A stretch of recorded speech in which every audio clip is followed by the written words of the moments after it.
What time of day should I take finasteride? I work out every day, and I'm worried that when I take it in the morning, I sweat it out by the end of the day.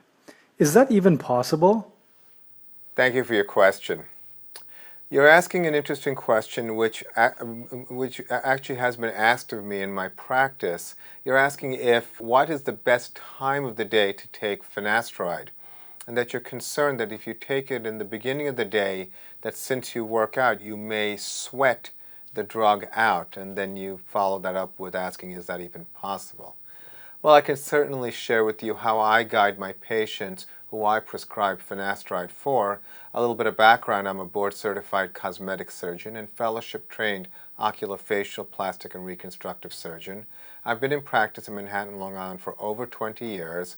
I'm also the founder of TrichoStem Hair Regeneration Centers, a system I developed in my practice starting about 7 years ago as an alternative treatment for men and women with thinning hair using regenerative medicine, and which became a significant benefit for patients who were uncomfortable with taking finasteride. So that being said, I do prescribe this drug, and I have been prescribing it since it was introduced to the market back in like 1997. Hair transplant was a big part of my practice. But just going back to the question that you have about taking the drug, essentially the drug is a once-a-day drug. And when I talk to my patients about taking this drug, essentially it's more about establishing a habit more than it is about the best time of day.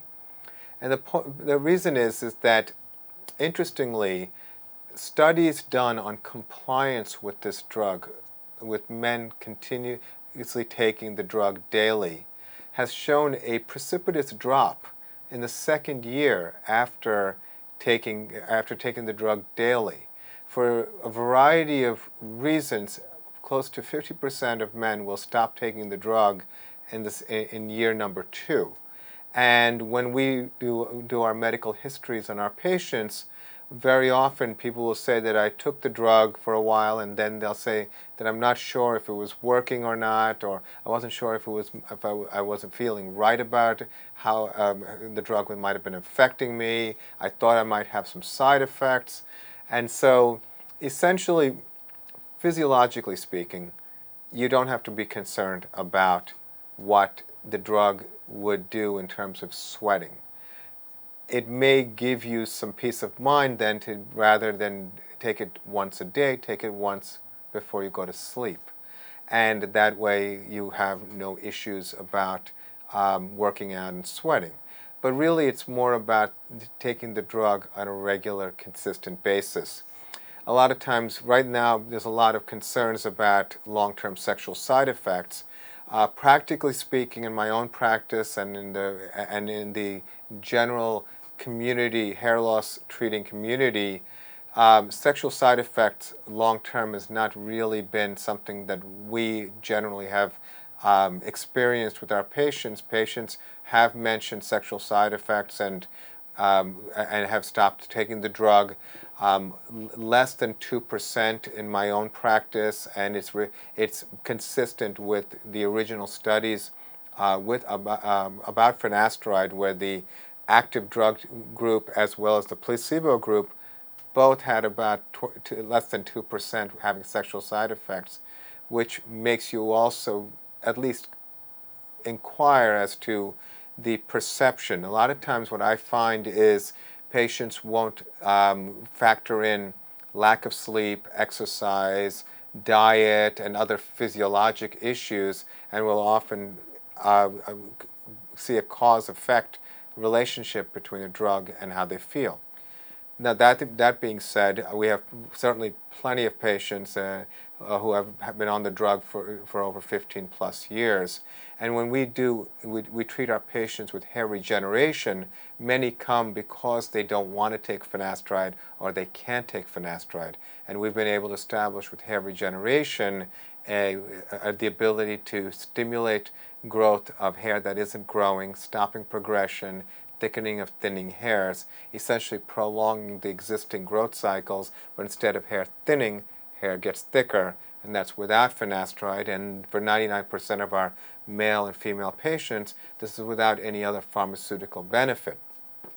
There are some patients who I feel do benefit from the drug, especially those who are younger, who appear to have very rapid progression. I present to them the possibility of using a DHT blocker to diminish the, quote, toxic effect of DHT on their hair while benefiting from the stimulatory effect of hair regeneration. That's a separate topic.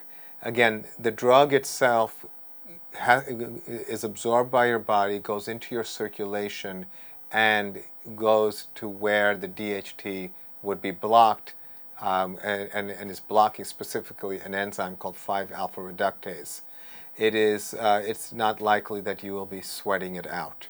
But as far as I'm concerned, I try to help my patients learn about ways to make something into a habit and to stick with it. I always tell my patients that if you take the drug every day for 3 months, regardless of what time of day, it becomes a habit, and you're less inclined to connect a cause and effect between the drug and a particular perception of your feeling. This is a controversial topic, and right now, for years now, the internet has been exploding with fears about the long-term sexual side effects. So certainly with hair regeneration, we've been able to help a lot of patients who are unable to take finasteride. Nonetheless, as far as the drug is concerned, I wouldn't worry about sweating it out. I would probably just suggest to you that you just take it at night. It's a once-a-day drug. So I hope that was helpful. I wish you the best of luck, and thank you for your question.